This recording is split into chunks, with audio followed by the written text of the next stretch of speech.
จะ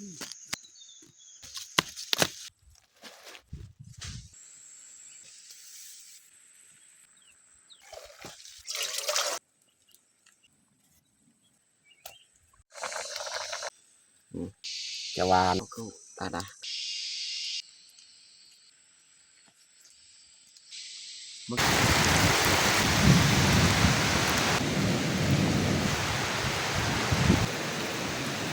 อย่าลืมกดไลค์กดแชร์และกดติดตามเด้อพี่น้อง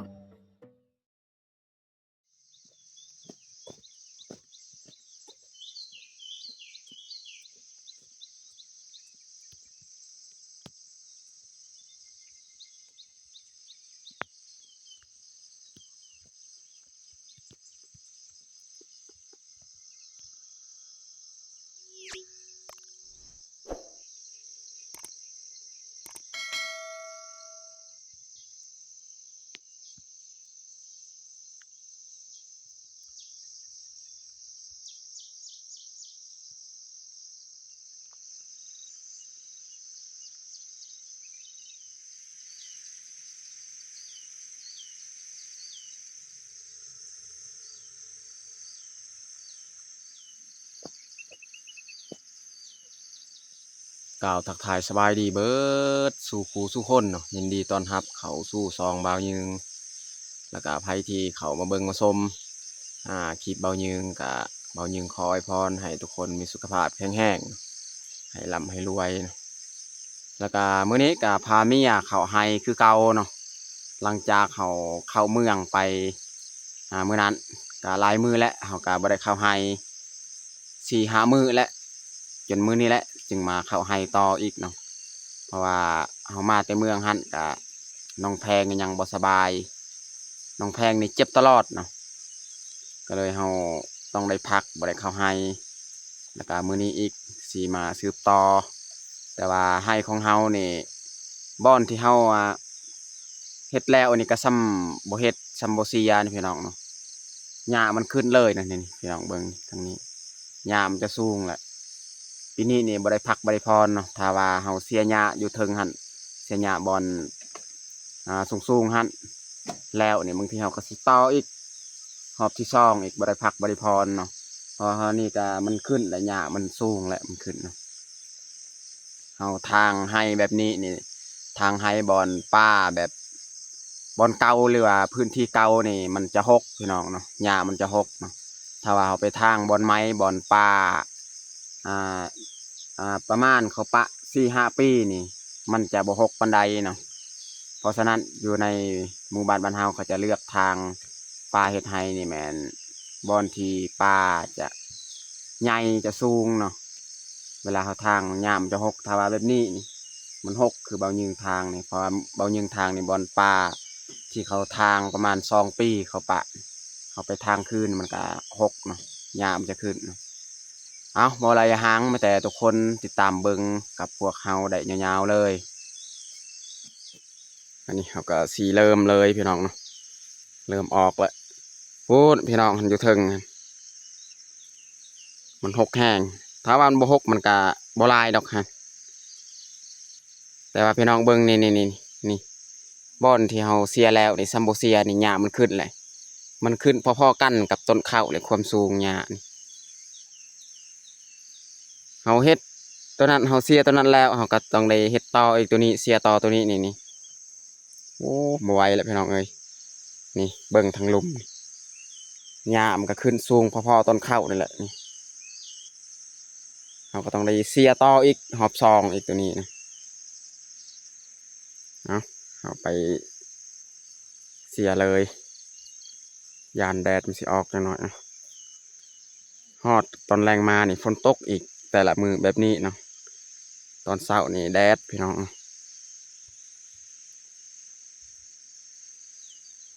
โอ้มีเห็ดพี่น้องเอ้ยนี่สิกินได้ว่าเห็ดนี่แต่ว่ายิ่งก็บ่เคยเก็บเอาเห็ดนี่ปะและเรา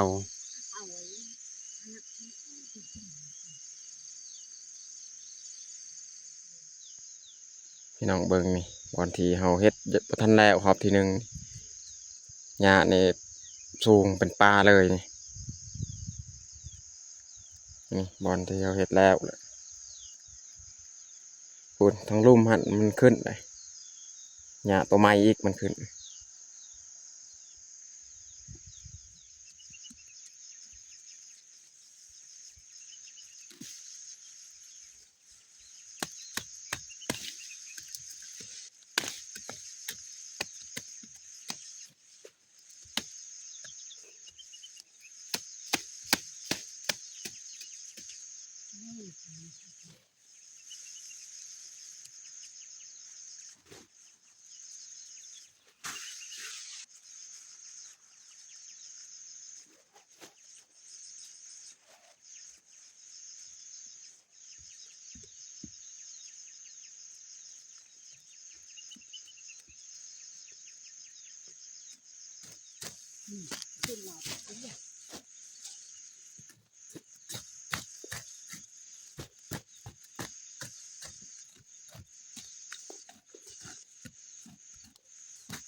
ยังถึงแลมอานถึงปลาตะกมันก็หนูดูแบบ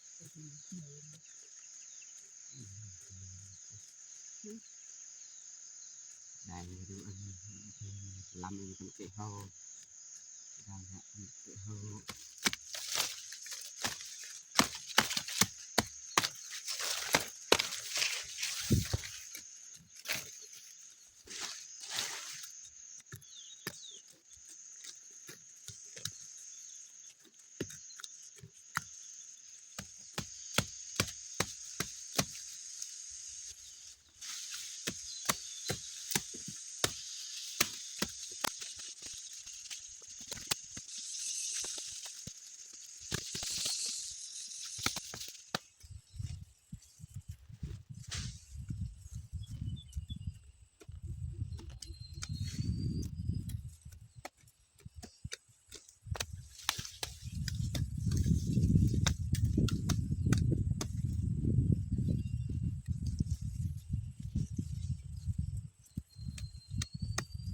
ตอนนี้เขาเสียหญ้าจะสุดหอด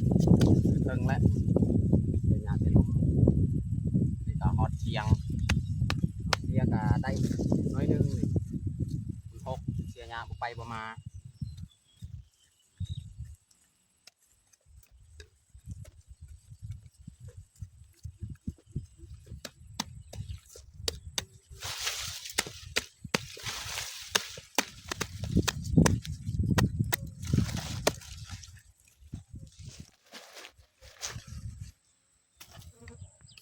นี่แหละบอนเขาเสียเมื่อกี้นี่ไปพูดมาพูด ต่อชุดเลยอ่ะ ตอนแรงเขาสิมาต่ออยู่เทิงอีกเนาะตอนนี้เขาก็กลับเห็ดกินเห็ดยาก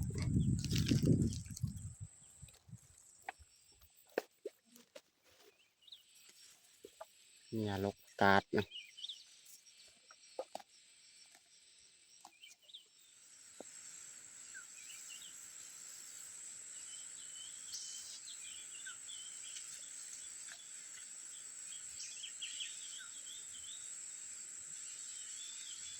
เก็บยอดมือ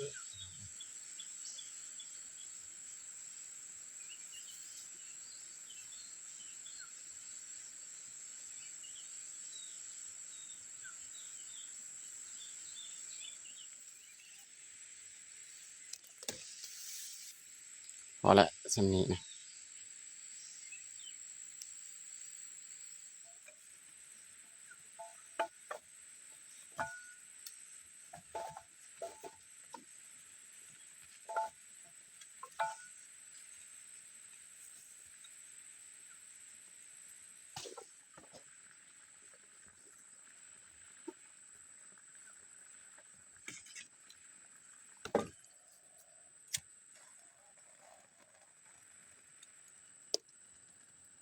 อันนี้ก็คือไม้สนไม้แปลกเนาะมีบางคนว่าเอาไม้ยั้งมาจูดเวลาดังไฟนี่แหละไม้สนไม้แปลกมันจะติดได้ดีเวลา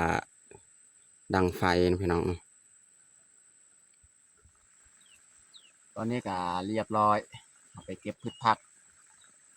ดังไฟบัดนี้เอาสีไปล้างเลยพืชผักของเราส่วนเมียก็ลงไปเสียหญ้านี่ลุ่มเทียงของเราเนาะให้เบายืงเฮ็ดผู้เดียวเลยอาหาร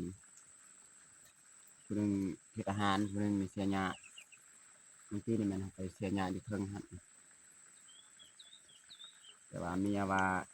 2 คนมาเฮ็ดอาหารมันเสียเวลาเลยเมียไปเสียหญ้า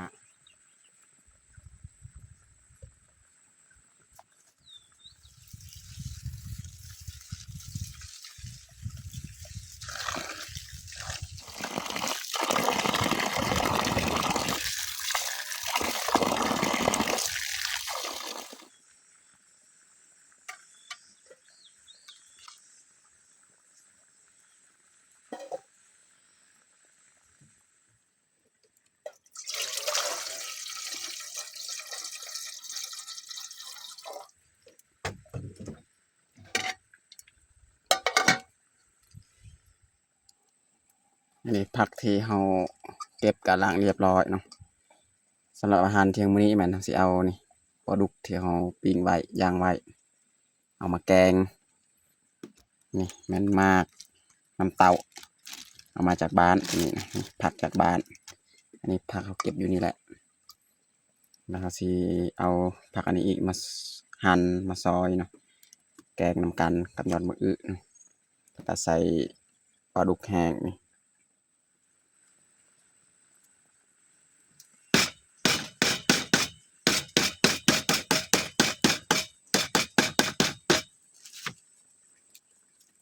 ใส่หัวสีไข่พี่น้อง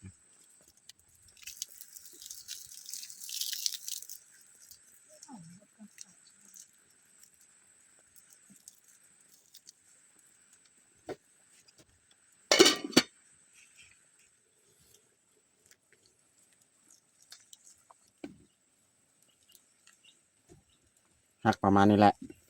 ต้มแบบนี้เลยพี่น้อง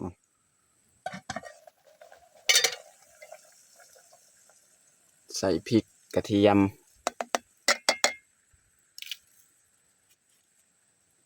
ผงนัว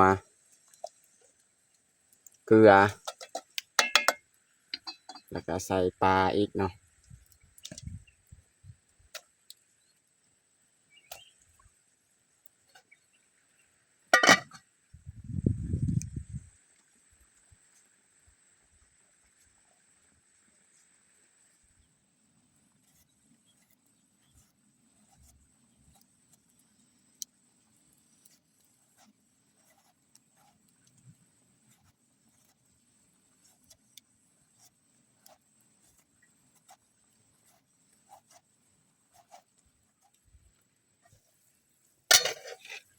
วันนี้เราจะใส่หมากน้ำเต่าเลยซอยแบบบางๆเลยแบบนี้แหละสุกง่าย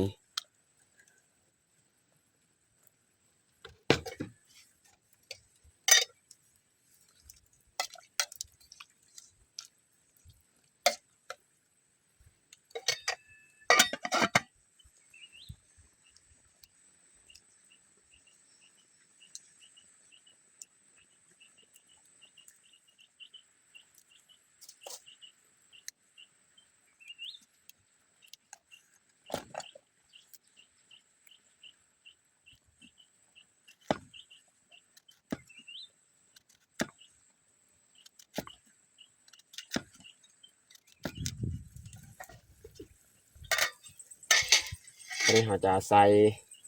ผักที่เราเตรียมไว้ลงไปเลย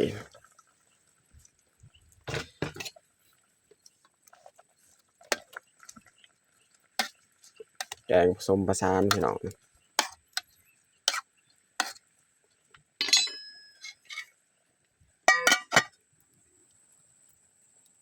นี่มันใส่ผักอีตูอีกพี่น้อง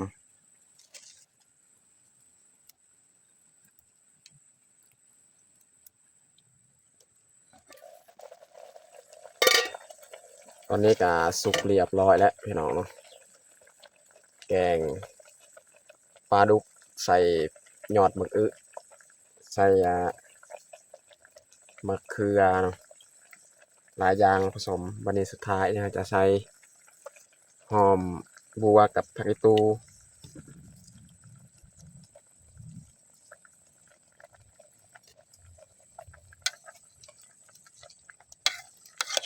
เรียบร้อยพี่น้องเห็ดแกงแบบง่ายๆพี่น้อง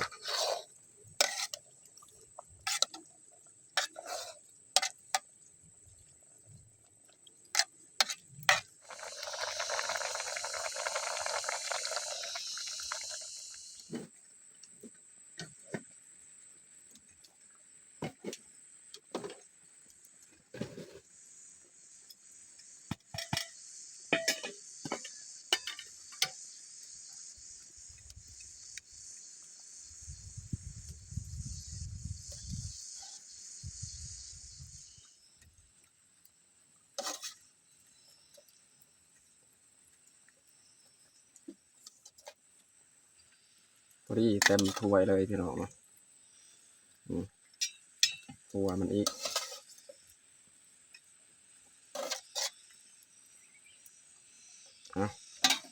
เทน้ำลงไปแบบนี้ไปแล้วเรียบร้อยพี่น้องเนาะแกงปลาดุกของเรา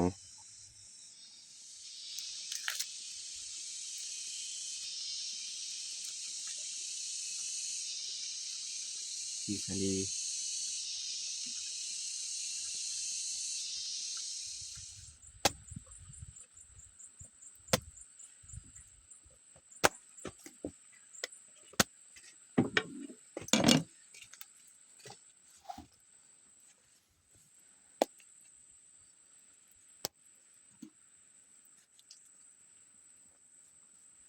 ผ่ามักแตงพี่น้องเนี่ยแตงอันนี้แซ่บ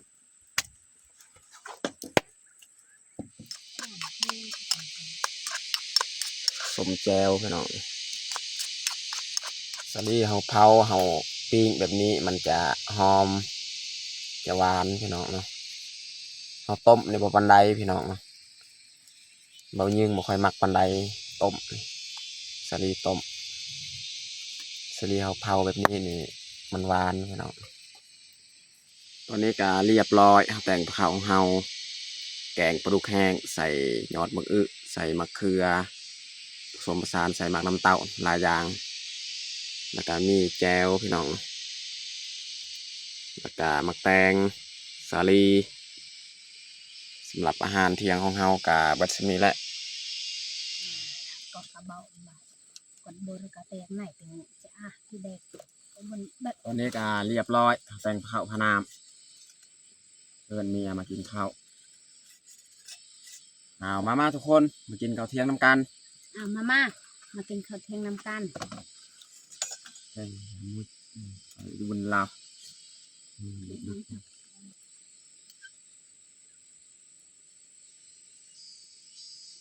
มื้อนี้นี่กินข้าว2 คนน้องแพงน้องพลอยกับมาบางทีตอนแรงเนี่ยบ่ได้เสียหยานี่บรรยากาศจะมืดๆเนี่ยยันฝนตก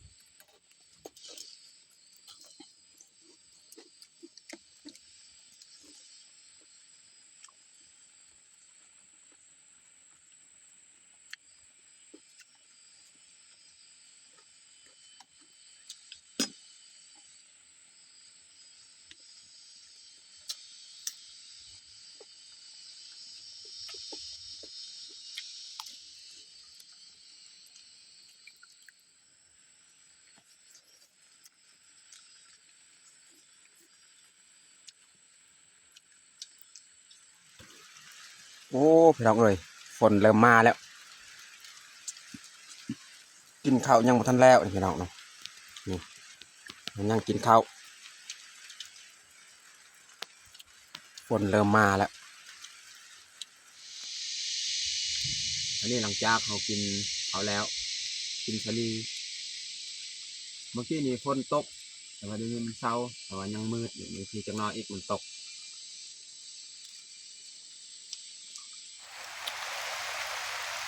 อันนี้ฝนมาอีกนะพี่น้องเนาะแต่ว่าทางนั้นยังมีแดดนะทางนั้นนี่ตัวเมียเสียเมื่อกี้นี่หญ้ามันก็จะลุกคือเก่าแล้ว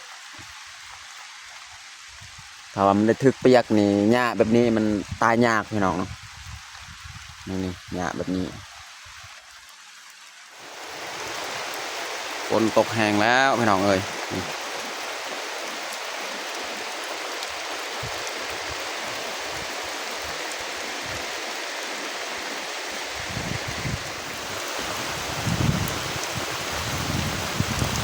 โอ้ทั้งลมทั้งผ้าห้องพี่น้องเนาะ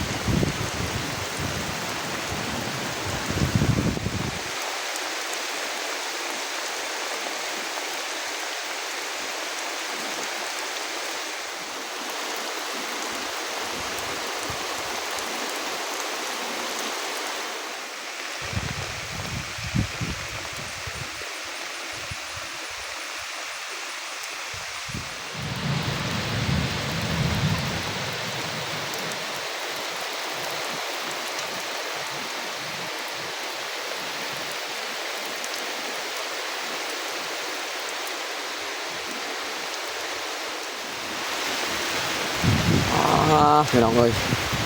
ลมแห้งขนาดเลย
อยู่ให้ครั้งนี้นี่ฝนตกแห้งที่สุดเลยเนาะพี่น้องเนาะ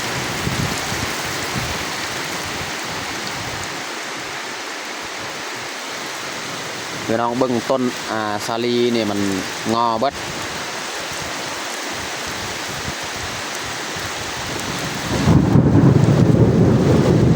เสียงฟ้าห้องพี่น้อง